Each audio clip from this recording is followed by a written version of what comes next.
Hi, I'm Samantha Pinto. I am professor of English at UT Austin, as well as affiliated faculty of African and African diaspora studies and women's and gender studies here. I also direct the Humanities Institute, I should say that. So, Fantastic. Thank you for joining us. And today we're going to be talking about your book, Infamous Bodies, Early Black Women's Celebrity and the Afterlives, of Rights. So could you begin by just kind of giving us an idea of how you came to this book and how you chose the 5 women in it? absolutely. It's so interesting to think about for me now, a few years out from this book, but then also the real story is a push off from my first book. My first book was about experimental Black women's writing, so very weird 20th century postmodern writing, right? That was formally innovative. And while I was doing that, right, I was writing this chapter that was about about an author named Jackie Kay, a Black Scottish author, and she was writing about blues women. She wrote this kind of memoir / biography of Bessie Smith. And I started thinking so much about the intellectual work that Black women's celebrity did for not just Black culture, right, in the way it's usually celebrated, but in terms of the Black political. And there were and are lots of Black feminist scholars working on that kind of blues era. And then at the same time, I was writing this chapter about Elizabeth Alexander, the poet and memoirist, and obviously president of the Mellon Foundation now, and about her sort of recouping of Sarah Baartman, otherwise known as the Venus Hottentot. And she was doing the same thing, like sort of reconsidering the intellectual and political work of Black women celebrities in these very dicey sort of sexualized and crossover, white audience situations, right? Exhibitions and performances. And I really wanted to challenge myself with this other book, right? With the next book, to really dig into that. So to move away from maybe weirder or different forms will give us sort of like more and denser sort of political nodes of thinking about Black feminism and transnational feminism, and to really say, well, no, I want to dig into the popular. I want to think about the work that they're doing. And from there, it really came together for me in sort of thinking about this key era, because I was also studying critical human rights at the time, this sort of key era of nation building here, of empire building elsewhere, and sort of thinking, these are the women, right, that are doing it, right? I had written this sort of one-off seminar paper on Phyllis Wheatley called Making the First Black Celebrity, where I was really thinking about how she crafted herself and also has been crafted. And it's just sort of emerged from there that I already had these 3 figures, and then stretched to do work on Seacole, who's amazing, Mary Seacole, a Jamaican nurse, and Sarah Forbes Bonetta, who's lesser known, but now is gaining more traction, especially in England. And I thought, these are the foundation of the Black political, or an alternate genealogy of the Black political, beyond the Black radical tradition that is usually defined through civil rights and post, and then sort of backlogged through who we think of as key heroes and interlocutors in the 19th century, in 19th century America around that. And I wanted to challenge all of that through these very, sticky figures of folks who are not easy heroines, and not villains, but they're also not tragic heroes, right? In the way they sometimes get told.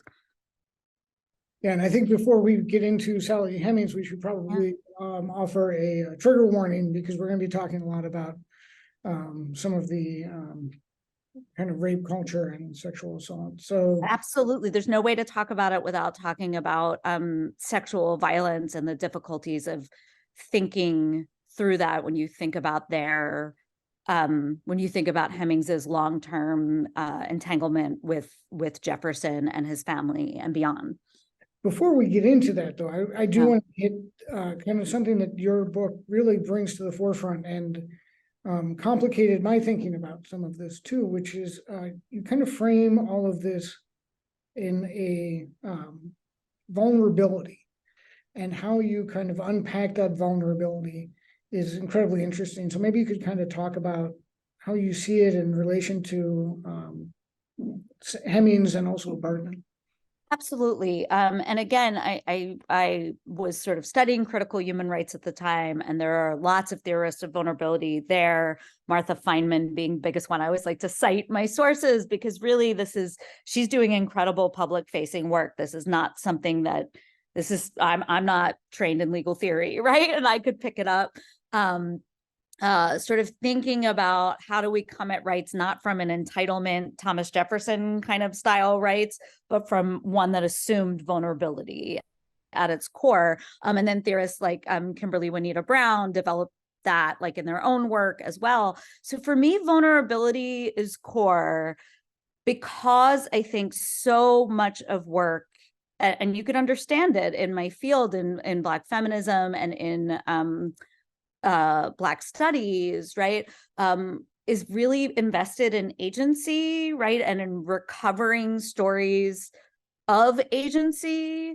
And I really, again, wanted to move the base political subject away from that and say, what if we imagined it not as someone who was rights bearing, but someone who was carrying vulnerability? And to me, that is a quintessentially feminist subject, right? And theorists like Judith Butler talk about that now too, right? Thinking about revolution through vulnerability and political work through vulnerability. It's quintessentially feminist to think of, and it also really, really alters who we think of as the subject of the field, and then also how we think of the trajectory of the field, how we can tell stories that are not just tragic or heroic, and instead exist in this liminal space. And to me, Bartman obviously is key to this, and she's key to this legally, right? Because she gets involved. Sarah Bartman is involved in this case when she is coerced into going to England to perform, where she's at the crux of this post-enslavement, articulation of free labor contract, right? So either she is a trafficked victim or she is a consenting laborer, and there's not really any space in between for someone like her, even though that space exists so palpably for women in particular, and obviously at the time for Black women and women from what then became the empire, right, and was the empire. And that's so the crux, not this agentic consenting subject. It is some mix between sexual trafficking, sort of like consent through transaction, right, but not coerced, right? There's another excellent historian, Emily Owens, who's writing about this issue of, she calls it consent in the presence of force. That's the title of her book from UNC Press, where she's thinking through all of this through enslavement and sort of sexual freedom suits and sexual transactions that lead to freedom or not. Yeah, and I thought it was such a great way to kind of frame the interaction and the ways human lives touch these different structures of power and legal and agency and celebrity and all these different terrains, I guess. And it's kind of a borderland that touches all of them. It does. And the other thing is that, I'm very interested in public perception, and the category of celebrity is sort of always already suspect because, again, of its transactional nature, right? The way that you get things, right? You get sort of capital, right, from celebrity, and it always makes figures in Black feminism and in Black studies who touch on that, right, in that sort of commodified celebrity performative zone, suspect, right? It makes the women suspect. And I want to not undo that or deny the transactional right through it or try to make resistant subjects out of that, but try to think about, as you're saying, that sort of thorniness of how that vulnerability sort of touches everywhere, right? Including how one is supposed to make a living outside of, or make a life outside of marriage and the domestic and or enslavement, coercion, etc. Right? There's not a lot of options for women, and even fewer, obviously, for Black women of the time. Well, and we also kind of think of history as a monolithic, it only happened this way because we know that story. When in fact, the complications are what make the story, actually fit into the historical moment. Yeah, and it's so risky too, right? Like to and you've been doing this with your work here. Sitting with the complications feels risky at this moment where it feels like truth can be denied, when people's humanity is under this suspect feeling. And yet I really wanted to sit with like Elizabeth Alexander narrating Sarah Baartman by saying, I am the family entrepreneur. Like, what does it mean to sit with this difficult desire that we can imagine an alternate trajectory and story for Baartman that doesn't deny coercion or violence, right, at all, but also leaves room for desire, right, and for a will to do something other than recoup the stories that in the contemporary moment we want so desperately. And I understand that, and there's ways I can never understand also as a white woman in this field, right, but like really dig into that, really dig into that difficulty. Well, and I think digging into the difficulty of Sally Hemings is probably the most profound way to do that. So can you kind of explain to us how you came to Sally Hemings, how you understand her story, and just kind of, because it's incredible how you kind of unpack her complicated relationship to Jefferson, slavery, desire, agency, vulnerability. It's fantastic. It's because so many people before me have worked on Hemings, right? There's, of course, the amazing historian Annette Gordon-Reed, who even before the DNA test, right, writes the book that says, actually, historically, you could trace through documentation, not just that it was true that they had kids together, it's true, right? But you could actually trace their emotional entanglement as part of her argument, which again is really difficult work for a Black feminist legal historian like herself, right, to say, actually, I want to trace the emotional entanglement between them.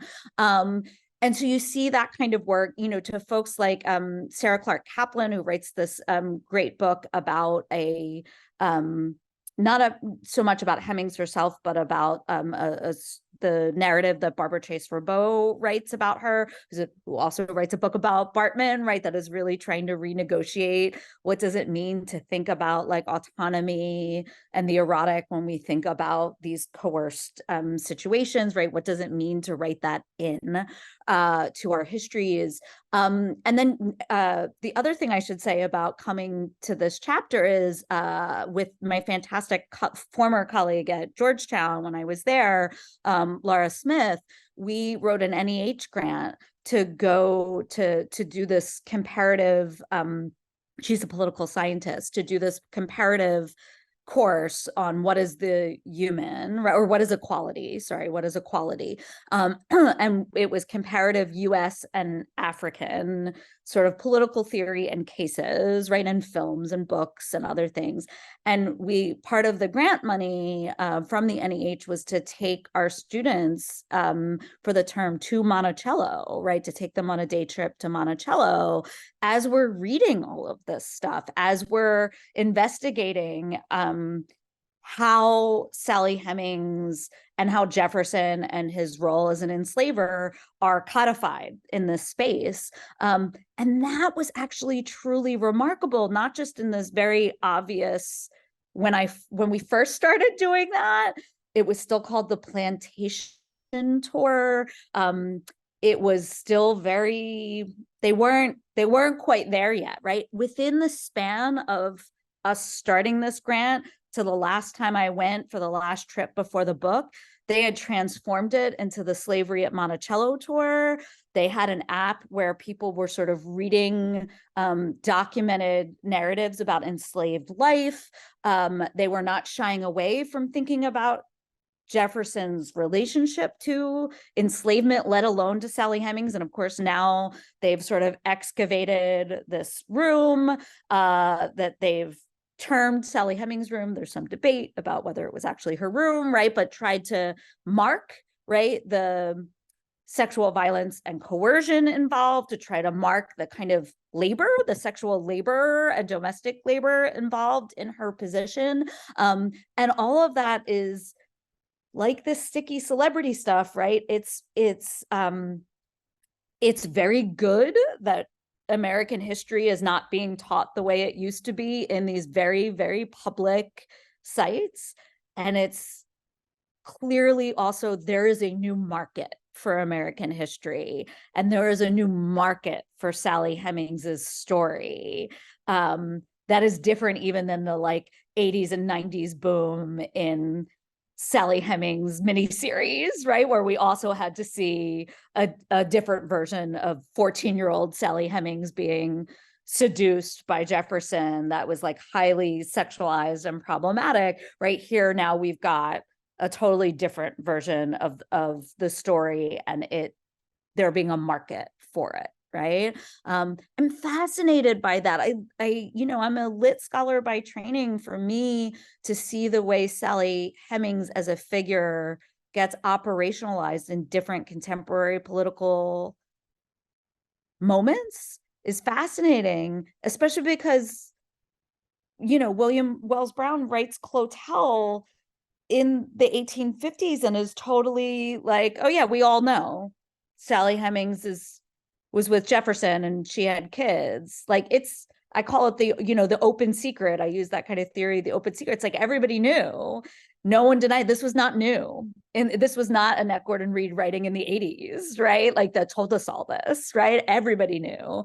Not to mention that we have an actual Hemings Jefferson child giving the story, right, to a newspaper in the 1860s. So it's, how could you not dig into this, especially because there's virtually no trace of her, that her voice doesn't exist.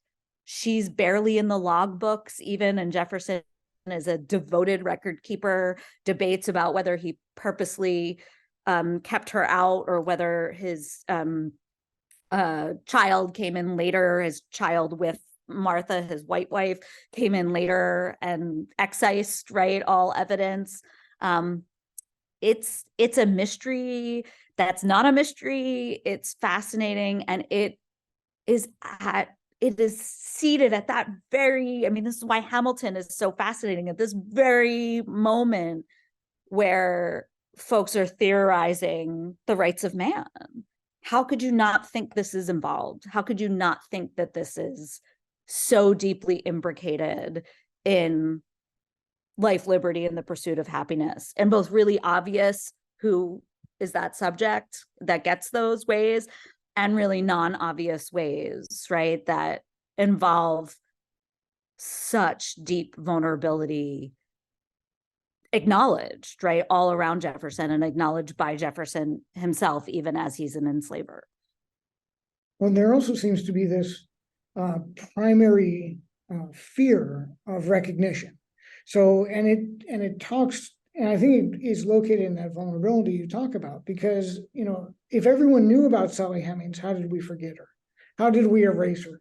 Well, it's white supremacist in one hand, but as slavery recedes, another form of violence ascends.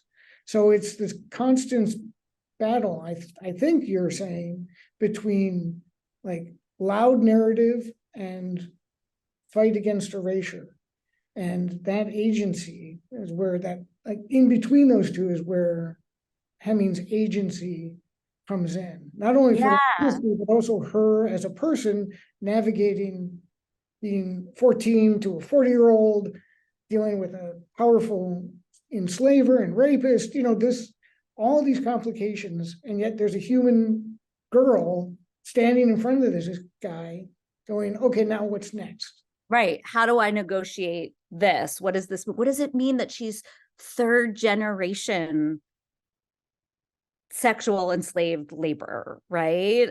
Third generation. What does it mean that she's Jefferson's wife's half sister, right? Like how, like that she, I mean, we talk about grooming now when we think about the sexual trafficking of girls, right? Like she was literally groomed for this, right? This was her legacy.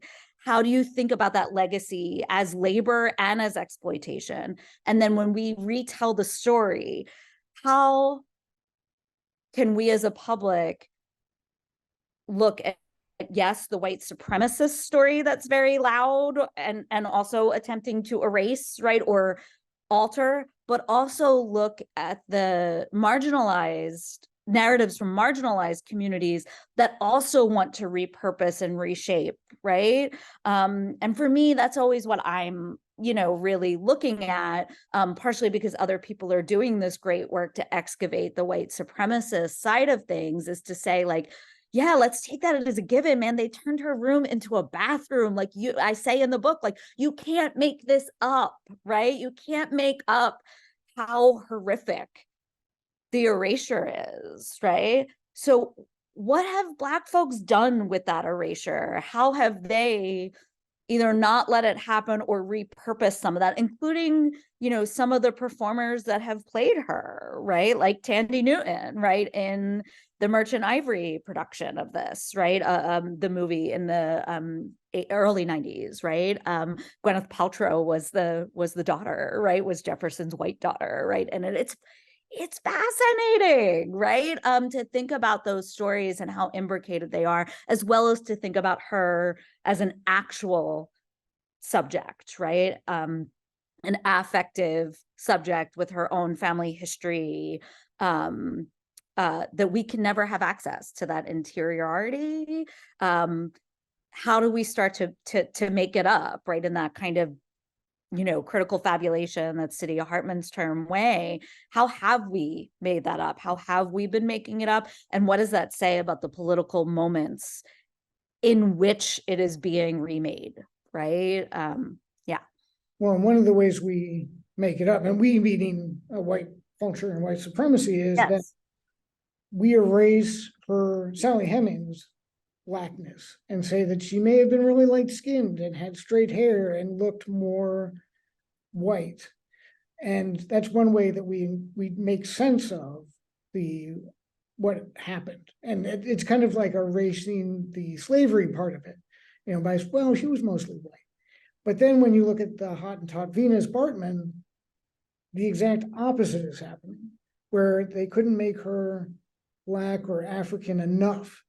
You say they have to put, what did they put? But not implants, but like a padding on her at some point. Yeah, well, she has covering on her at certain points, but it's in the play. It's in Susan Lurie Parks's play that she's played with exaggerated prosthetics. So maybe you could talk about her, Bartman, and how she came to be in the position she was, and also the contractual nature of that. Because I think it's a move from slavery to legalization of slavery to a legalization of labor that is very nefarious. Deeply, right? And two scholars that work on this, Lisa Lowe and Amy Drew Stanley, right, on different ways, right? But there's lots of legal theorists too who work on the kind of the promise of the legal employment contract, as well as the promise of the marriage contract, as the sort of thing that will bring upon that is the promise of emancipation, right? That of course we know is deeply coerced and not at all free in any kind of way. And so for Bartman, it's fascinating in this in England, in post Somerset, so post legal enslavement in England, when England is feeling good about itself, about how great it is for divesting from the slave trade and how terrible America is for continuing in the slave trade, right? And they get to this is their story, right? But they're still engaging in imperialism and colonialism, obviously, like crazy, and they've got to come up with other narratives, and they've created this public, right, too, through periodical culture and other things, that is hungry for these stories of absolute difference, right, of radical difference from colonial subjects, right? Even though Bartman's London, right, and Victorian London is filled with Black folks, right? Gretchen Gerzina writes about this. Like, this is not, Blackness is not the difference, right, anymore, so to speak, right? It's not enough, right? The phenotypic difference of skin. And so instead, Bartman is exhibited as this very particular type of like interior Africa, indigenous Africa, and has to have a completely radical, be thought of as a completely different radical body type. And this is in France too, which is also engaging in colonialism. And obviously all of the drawings that, we have of her, right, are from Cuvier in France, right? And so it really is this moment where absolute difference becomes a more radical embodied difference needs to be imagined, right, for this public that is now grown up on enslavement and has lots of normalized, right, everyday Blackness around it. And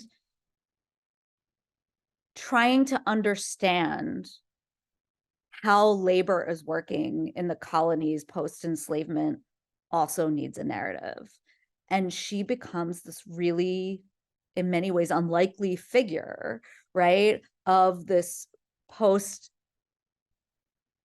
enslavement landscape, where you've got a group of abolitionists, right, who are like, no, this is just this continued, right? She is just coerced, also in problematic white saviory ways, right?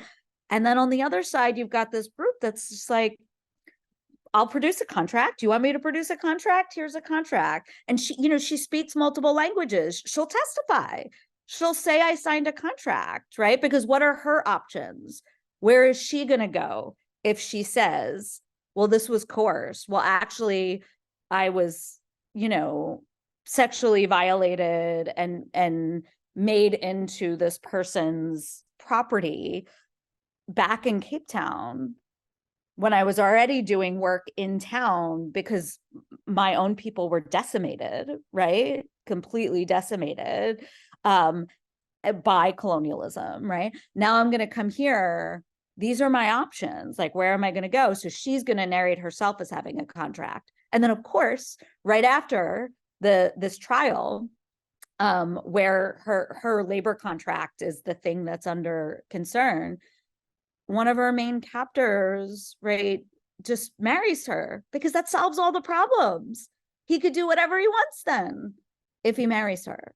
And then she doesn't have any more rights. So this idea that contract will be labor contract, that consent to labor, that marriage, which is seen as a tool largely of white women, right, to gain certain kinds of rights. But we also know, of course, it lost them rights and property and other things, right? These are both exposed as the fictions that they are, right, for her. Sally Hemings didn't even have access to those legal fictions, right? And so that's the real move from narrating the kind of afterlives of slavery in the fiction of freedom, right? Is Sally Hemings only had access to this kind of genealogy and these promises. And again, right, even they, Inequity Reed even narrates like the family was probably at every moment waiting for him to send her away during the presidential campaign where it's exposed, right, that and he's not hiding it, right? He's got I mean, part of it, you brought up the skin color, right? But like it's a difficult thing because you actually do want to narrate what generations of sexual violence does, which is likely she was really light skinned, right? We have a problem with that with passing narratives too. We were just like, okay, Tessa Thompson can star in Passing, right?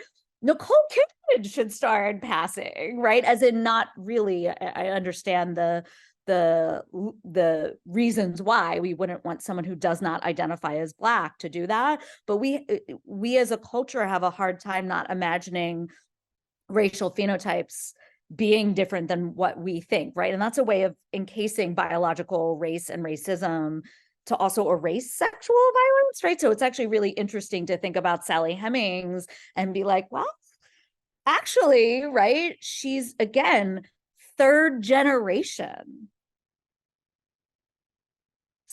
born of sexual violence, right? And then being exploited in that way as well, right? It's really difficult to think about that. And yet that was the mark for Jefferson. He had people working in his house, laboring as enslaved, who looked just like him, right? Who had red hair and freckles. And that is the story people tell. That is how everybody knew his kids were there, right? And they were serving. So it's like, it's this wild thing to think about and that's what, again, the scholar Emily Owens has this other great paper called Promises, right? Without legal recourse, what you had were promises and an informal economy of freedom, right? That was difficult to navigate, but people tried to extract and do different things. And then on this other side, you've got the fiction of contract itself, as if that would save anyone, as if that would have saved anyone, right? We all know it's a fiction. Yeah. Well, and I think one of the important things that you bring out in this talk, in your discussion of contracts, is that, yes, it's a fiction it's a metaphor for the social relations that kind of hang over everything, that there are consequences that can be leveled at somebody at any time. Yeah. So Sally Hemings was a slave her entire life. That meant that there were consequences for any misstep that she could make. She was constantly reminded, you are my property first. And the same with Bartman, like first you are a sexual performer, and anything that comes after that is written in that violence. Yes. Yeah. And just to say two things, I always want to cite again where my stuff comes from. So legal fictions and the idea of the fiction of contract. Carla Holloway, who's a brilliant scholar, as well as a novelist, has written two novels that sort of come from Passing, right? That are actually written about the characters, but after the time of Passing, that are really great. She wrote about legal fictions, right, of contract. And then the second thing is, Sally Hemings, interestingly, right, when Jefferson dies, she is given her walking papers, right? So she is technically free, although she was not one of the people he freed in his will. And so it actually is sort of fascinating to think about. And Barbara Chase Rabeau actually starts her story and frames her story through that post walking papers moment when she's imagined to be living in Richmond with one of her sons, right? Is to sort of think about what happens, in fact, when a census taker comes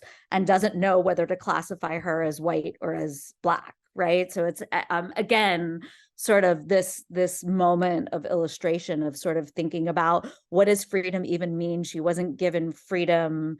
She was sort of like given walking paper, right? Like she was given a kind of freedom, right?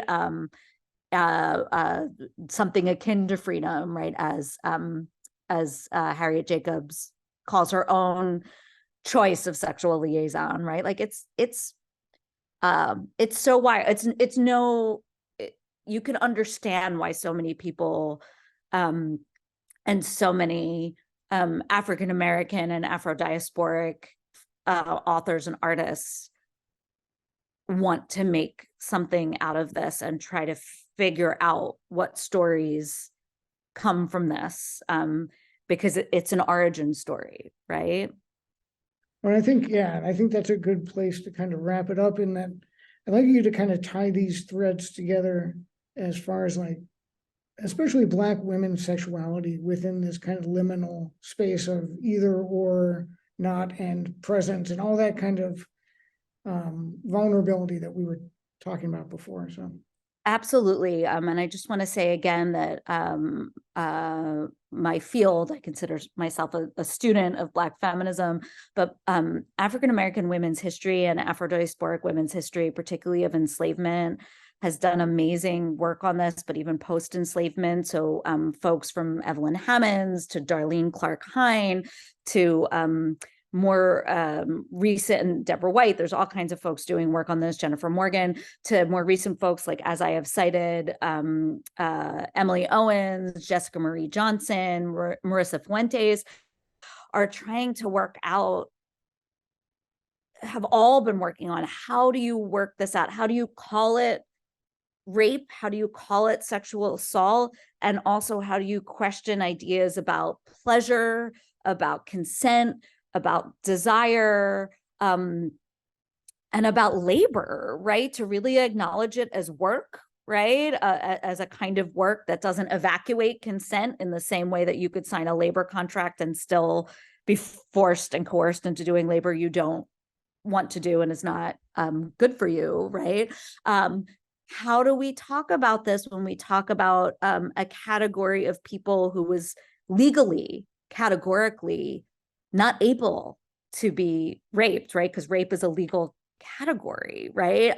That you're not able in US courts to testify in a court of law, to be recognized, right? As a witness or as someone bringing suit. Although, again, there are these liminal cases where slave codes are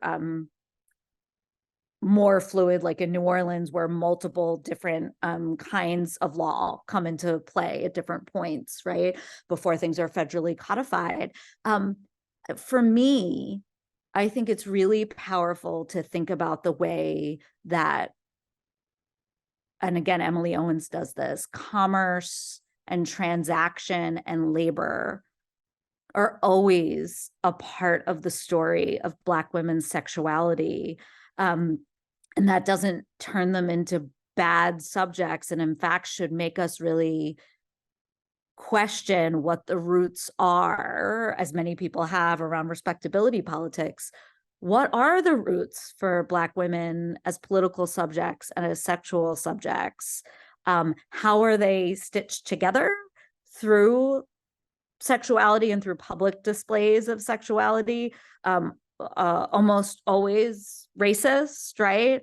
And also, where else is there desire? Are there roots other than home, community, etc., and coercion, rape, resistance, right, to all things? To me, this is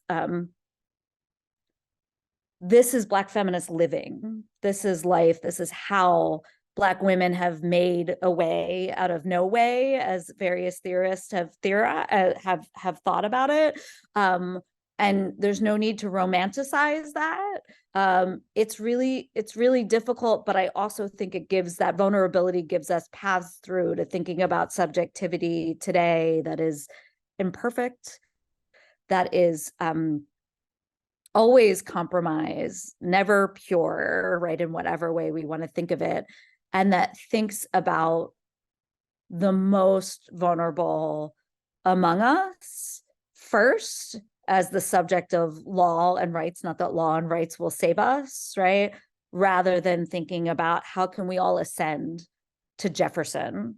How can we all ascend to the rights-bearing white male subject?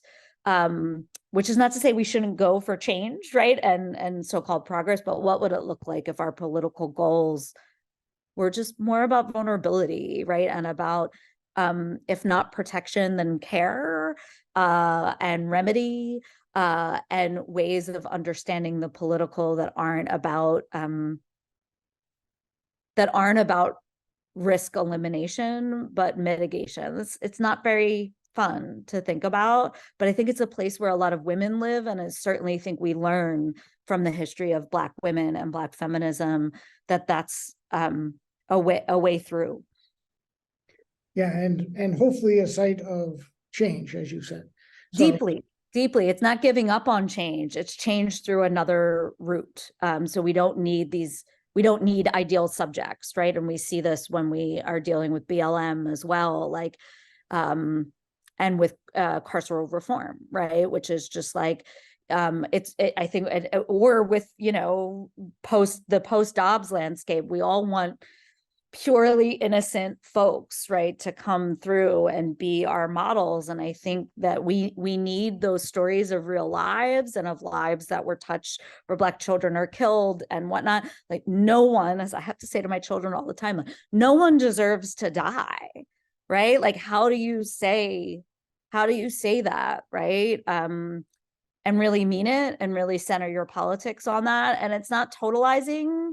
These don't need to be our only heroines, right? I'm not even trying to turn them into heroines, but it's something else for living and for the rest of us who aren't heroines, or and don't want to be tragic, right? In our plots, right? It's not the only plot, even as we recognize the deep violence, and the deep vulnerability. We recognize how people have lived through, in various complicated ways. yeah, well, that's fantastic. And thank you so much for your time today and talking to us about your book and Sally Hemings and was it Sarah Bartman? Sarah Bartman or Saartjie Baartman. There's a lot of debate. We can't recover what her indigenous name was, and Saartjie is the diminutive of Sarah, a Dutch diminutive, right? But Sarah is not her given name either, right? It's so difficult to even, and there's debates about like how to even reference her, and it's so indicative of the difficulty of even trying to recover these histories of what do you even call her to show respect and honor, when all the options are compromise, right? Colonial. I mean, Yeah, they're all colonial. They're all diminishing her humanity. And I've done both. I've referred to her as Saartjie in my first book and Sarah in my second book. Is I sort of changed what I thought was ethically, where I wanted to put my emphasis and how I felt was the most ethical way at the time, recognizing that it's not like there can be a pure ethical way to do it. Yeah. And I mean, Max talked about that in the slave names, and Phyllis Wheatley's first name came from the slave ship, and I mean, Sally Hemings' name is right, and her last name is that of her enslavers, right? Like how do you even start, right? Bonetta's name came from a ship again, and from the captain, the admiral who saved her, right, from interior African enslavement. It is, there's no winning.